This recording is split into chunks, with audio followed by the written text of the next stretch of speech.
போப்பட் லாலுங்கிறவரு ஒரு ஊர்ல வாழ்ந்து வந்தாரு. அவரு பறவைங்களை வியாபாரம் செய்யறவரு. அவர்கிட்ட விதவிதமான பல நிறங்கள்ல பறவைங்க இருந்துச்சு. அது எல்லாத்தையும் வித்துதான் அவரு பணம் சம்பாதிப்பாரு. போப்பட் லாலுக்கு ஒரே ஒரு ஆசை மட்டும்தான் இருந்தது. அதாவது ஒரு நாள் இல்ல ஒரு நாள் அந்த பறவைங்க போல தானும் பறக்கணும்னு ஆசைப்பட்டாரு.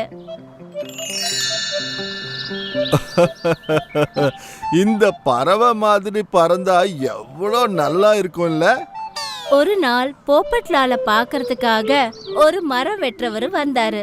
அவர்கிட்ட 7 நிறங்கள் கொண்ட ஒரு புறா இருந்துச்சு. சிட்டையா, எனக்கு பணம் கொஞ்சம் தேவைப்படுது. இந்த பறவையை எடுத்துக்கிட்டு எனக்கு நீங்க ஒரு 100 ரூபாய் கொடுங்க. ஓ, இவ்வளோ நல்ல பறவையை கொடுத்து 100 ரூபாய் தான் கேட்டுக்கிட்டு இருக்கான் இவன்.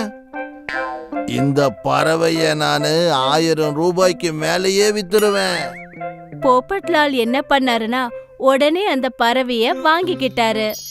போப்போட்டோட கையில அந்த பறவை வந்த உடனே அந்த பறவை பேச ஆரம்பிச்சிடுச்சு.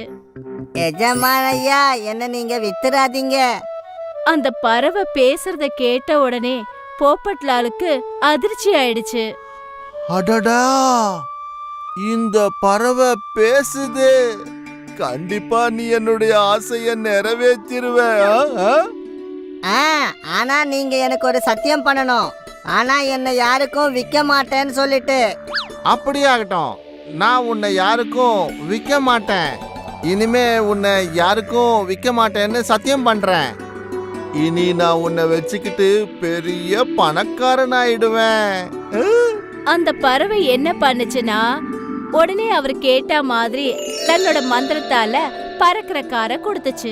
இப்ப போப்பட் லால் என்ன பண்ணாருன்னா அந்த பறக்கிற கார்ல எல்லா இடத்தையும் சுத்தி வந்தாரு. அடேங்கப்பா, இந்த கார்ல உட்கார்ந்தா எவ்வளோ நல்லா இருக்குது இல்ல. ரொம்ப சந்தோஷமா இருக்கு. போப்பட் லால் தன்னோட கார்ல இப்படி பறக்கிறத பார்த்த உடனே அக்கம் பக்கத்துல இருக்கிறவங்க எல்லாரும் ரொம்ப ஆச்சரியப்பட்டாங்க, சந்தோஷமும் பட்டாங்க. குட்டி குட்டி பசங்க எல்லாம் அந்த பறக்கிற கார் பின்னாடியே ஓட ஆரம்பிச்சாங்க.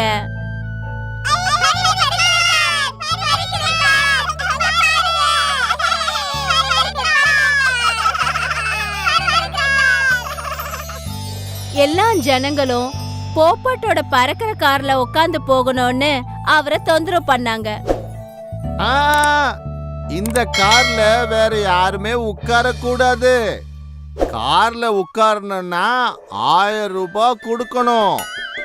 மக்கள் அதிகமான பணம் கொடுத்து கூட அந்த கார்ல உட்காரத்துக்கு ஆசைப்பட்டாங்க. அதனால போப்பட் லாலும் நல்ல பணம் சம்பாதிச்சாரு.